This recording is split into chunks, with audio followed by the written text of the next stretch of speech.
Good morning বন্ধুরা, কেমন আছো সবাই? আশা করছি ভালো আছো, আর আমরাও বেশ আছি। সবাইকে জানাই শুভ নববর্ষ। সবাই ভালো থেকো, সুস্থ থেকো। বাঙালিদের নববর্ষ মানে একটা বড় উৎসব আর কি। তো ওই জন্যই সকাল সকাল একটু সিমই পায়েস করেছি, একটু আলাদাভাবে আজকে খাওয়া দাওয়া বা রান্না বান্না হবে। আর দেখেছো গোপুসোনাকে একটু খালি গায়ে রেখেছি, কারণ প্রচণ্ড তো গরম পড়েছে, ওই জন্য খালি গায়ে রেখেছি আর কি। আর এই যে সকালে পুজো করা হয়ে গেছে, এবার ওই যে সিমইটা করেছিলাম, ওই সিমই পায়েস কিন্তু আজকে ঠাকুরকেও দিয়েছিলাম, কারণ আজকে প্রথম বছরের বাংলা ক্যালেন্ডারের প্রথম তো বছরের, তো সেই জন্য একটু পায়েস বানিয়ে দিয়েছিলাম আর কি। আর চালের পায়েস বানাতে আর সময় হয়নি, সেই জন্য সিমুইর পায়েস বানিয়ে দিয়েছিলাম। আর এই যে সকালে পরোটা করেছিলাম, এই পরোটা খাওয়া দাওয়া করে একটু বেরিয়েছি, বাজার করতে যাব আর কি। তো বাজার করার আগে ওর তো মোবাইলটা একটু খারাপ হয়ে গেছে, ওই জন্য সারাতে দিয়েছিল, সেই জন্য ব্যাংক থেকে টাকাটা তুলছে আর কি, এটিএম থেকে। তো টাকাটা তুলে নিয়ে চলে এসেছি এখানে বাজারে। আর এখানে তো ফোনপে সব জায়গায় হয়, হাতে পয়সা না থাকলেও ফোনপে সব জায়গায় হয়ে যায়, কিন্তু ওর মোবাইলটা নেই বলে, দোকানে দিয়েছে বলে ওর এটিএম থেকে টাকাটা তুললো আর কি হাতে। আর এই যে এখান থেকে মাছ নিয়ে মাছ নেবো আর কি, মাছ নেবো, দাঁড়িয়ে আছি, ও কাটছে, এই যে আমাদের মাছটা কাটছে এখানে। আর এনারা কিন্তু খুব সুন্দর মাছ কাটে, কিন্তু দেখতে বেশ ভালো লাগে এইরকম মাছ। প্রায় বাজারে আসি এর সাথে, খুব একটা প্রয়োজন না হলে আসি না। ওই মাছ কেনার সময় বেশিরভাগ আসি, কারণ আমি মাছ না দেখলে মাছটা খেতে ভালো লাগে না আমাকে আর কি। একটু আমার নিজের পছন্দ বা নিজের চেনার মাছটা আমি নিয়ে যাব আর কি। ওই জন্য ওই দু রকমের মাছ নিয়েছি। প্রথমে নিলাম ওই রুই মাছ, তারপরে এখানে এই যে আমারটা সামুদ্রিক মাছ কাটছে, এই সামুদ্রিক মাছটাও নেওয়া হলো। যা রোদ পড়েছে কি আর বলবো।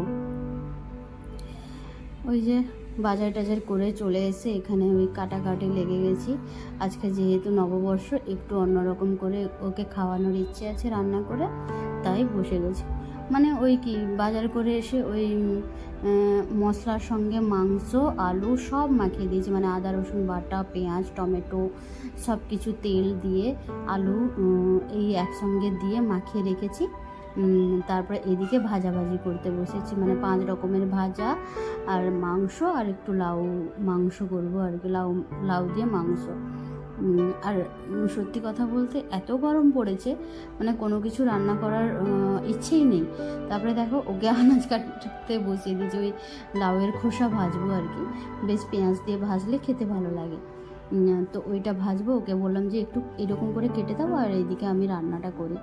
তো এইদিকে মাংস কষা হয়ে গেছে দেখো, এবার একটু কষা পুরোপুরি হয়ে গেছে, জল ঢাললে গরম জলে বসিয়েছি, গরম জল ঢালবো আর কি। আর এইদিকে রান্না করতে বসিয়েছি যেন 12টার সময়, বাজার থেকে আসতেই 12টা বেজে গেছে, তারপরে আমি রান্না করতে বসেছি।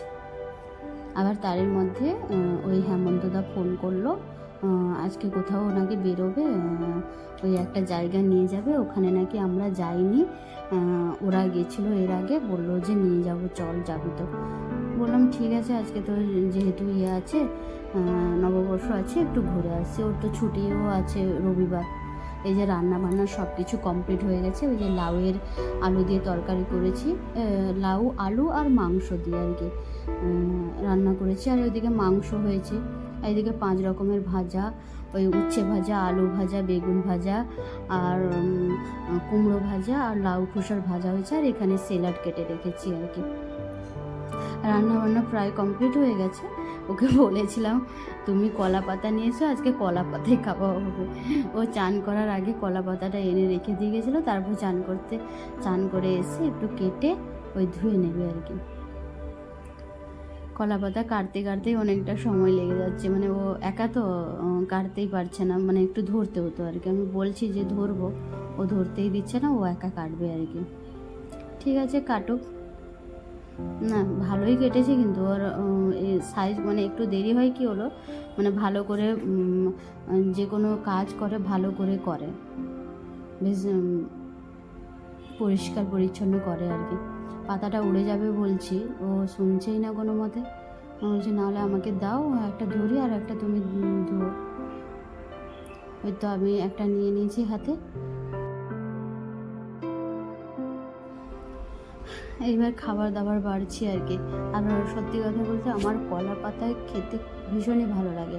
আমাদের ওইদিকে না, আমাদের ঘরের কাছে কলা গাছ বেশি থাকতো না আর কি, মানে বালি জায়গা তো কলা গাছ বেশি হতো না। এঁটেল মাটির দিকে বেশি কলা গাছ হতো প্রায়।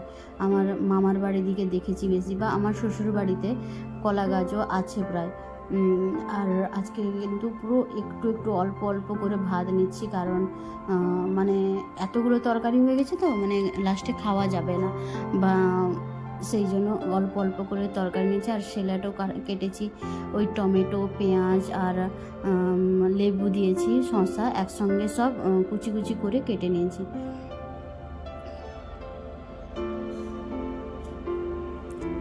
আর খাওয়া দাওয়া করেই কিন্তু বেরোতে হবে তাড়াতাড়ি করে। এখন প্রায় 2টো মতন বেজে গেছে। আর এখন এত রোদে না যাওয়ার কিন্তু ইচ্ছে নেই। শুধুমাত্র আজকে নববর্ষ, বেকার ঘরে বসে থাকবো, ওর ছুটিও আছে। আর আমরা ওই জায়গাটায় যাইনি, মানে ওই বিচে আমরা যাইনি। ওরা গেছিলো এর আগে, ওরা রাস্তাটা জানে, আমরা চিনি না। ওই জন্য ওরা যাবে বলে বললো বলে আমরা যাবো আর কি।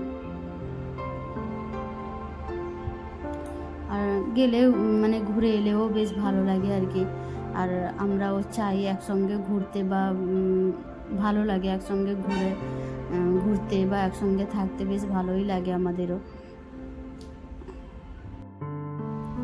সব এখন ভাজাভাজিগুলো সাজিয়ে দিচ্ছি। আর ওর না খুব পছন্দ লাগে আর কি, আমি যে এইরকম সাজিয়ে খেতে দিই তো ওর বেশ ভালো লাগে। কিন্তু এর আগে কিন্তু সেই বিয়ের আগে বলছি, বিয়ের পরেই আমাদের জামাই ষষ্ঠী ছিল আর কি। ওই সময় যাওয়া হয়েছিল না, কারণ আমরা ফার্স্ট টাইম এখানে এসেছিলাম তো, ওই সময়টা আর যাওয়া হয়েছিল না। মানে 1 মাস আগে এসেছিলাম আর 1 মাস পরেই জামাই ষষ্ঠীটা পড়েছিল।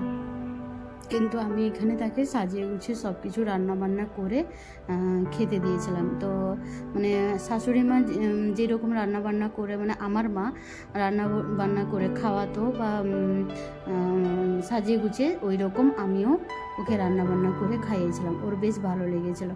আর আমার সত্যি কথা বলতে আমার এরকম রান্নাবান্না করে খাওয়াতে সবাইকেই ভালো লাগে, বিশেষ করে এরকম সাজিয়ে গুছিয়ে। আর একটা প্লেটেই মাংস নিয়ে নিচ্ছি, কারণ এতগুলো তরকারি হয়ে গেছে, লাস্টে মানে এইটুকুই মানে থেকে যাবে আর কি। ওই জন্য আমি অল্প করেই বেড়েছি। তো তোমাদের কেমন লাগলো ভিডিওটা অবশ্যই কমেন্টে কিন্তু জানিও। আর আজকের মতন ভিডিওটা এখানেই শেষ করছি। দেখা হবে ঘুরতে যাওয়ার ভিডিওতে। তো ঘুরতে যাওয়ার ভিডিওটি আর এখানে দিলাম না, কারণ অনেকটা লম্বা হয়ে যাবে, তাই এখানেই আজকের মতন ভিডিওটা শেষ করছি। ভালো থেকো সবাই।